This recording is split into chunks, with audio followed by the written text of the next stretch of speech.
Desmond's back. Former Oklahoma State and Hornets forward Desmond Mason, a fan favorite whenever he's played in our state, is coming back to Oklahoma. I'm Mike Sherman, he's Darnell Mayberry, and we're talking about Oklahoma City's trade for Desmond Mason. Oklahoma City's new NBA team acquired Mason and forward Joe Smith today in a three-team trade with Cleveland and Milwaukee. Darnell, is there something in league bylaws or David Stern's little instruction book that requires teams new to Oklahoma City to trade for Desmond? It certainly appears that way, doesn't it? I mean, when the Hornets were here a couple of days before the regular season, they traded, Jamal McGlure to Milwaukee for Desmond Mason. This is the second time he's been traded from the Bucks to Oklahoma City. Two different franchises, but it certainly appears that way. But there's nothing in the bylaws. Well, what's the rest of this trade? Well, Oklahoma City, like you said, will get Joe Smith and Desmond Mason. In return, they're sending Luke Ridnour and Adrian Griffin to Milwaukee. Milwaukee's also going to get Damon Jones from Cleveland. Cleveland is going to get Mo Williams from the Bucks. That's the point guard Cleveland needed. So he's really the big key to this deal. Oklahoma City's big key is Desmond Mason. What do you think Oklahoma City accomplishes in this trade besides Desmond? Well, number one, they get rid of is sort of harsh, but they shed salary, Luke Ridnour's salary. He was owed $6.5 million this year and next season. So it's the next season's salary that they're shedding when they get Desmond Mason and Joe Smith. They have expiring contracts, meaning they will not be on the books next season or the season after this coming season.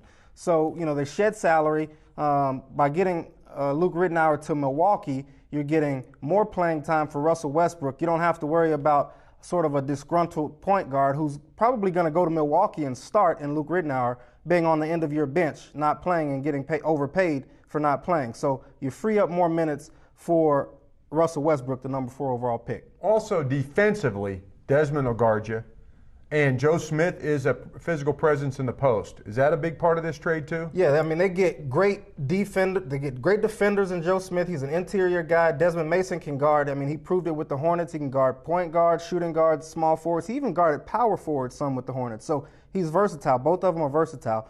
They're going to teach young guys, Kevin Durant, Jeff Green, they're going to teach these guys how to play defense. Not only that, they're great locker room guys. So Desmond Mason is going to be a good influence on Kevin Durant and Jeff Green, and Joe Smith the same with those guys. You've covered the financial aspects of the trade and the defensive aspects. Now there's the community aspects. I mean, Desmond's art, he's an artist. He did art projects with local community schools. How valuable is that to a new franchise in Oklahoma City? Well, this franchise, Sam Presti said it at his introductory press conference in downtown Oklahoma City a few weeks back. He said, this franchise is going to get out and into the community. Clay Bennett said it on July 2nd when he announced the relocation. The franchise wants to get out in the community. They have guys on the roster already, and Jeff Green and Nick Collison are two big guys who endear themselves to the community. Desmond Mason, as we know, is going to be another one of those guys. And also a guy they don't have to introduce us to. We know him from Oklahoma State and from his 2 years with the Hornets.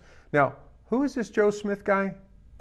Your Maryland Terrapins. Gary Williams. He's former number 1 overall pick out of Maryland in 1995. He's known as a defender, like we talked about, and a shot blocker. So he's going to add more interior defense to this team. And I think, with the question marks that this team has at the center position, he can come in and possibly be your starter at center. Now, they're going to want to get minutes for some of their younger guys, but he's going to be a guy who's going to teach those younger guys what this league is all about. Chris Wilcox, Joe Smith, 2 Maryland players, a good start, I think. Hey, for more on this story, stay with the best coverage team in the state at newsok.com, NewsOK TV, and every day in the Oklahoman.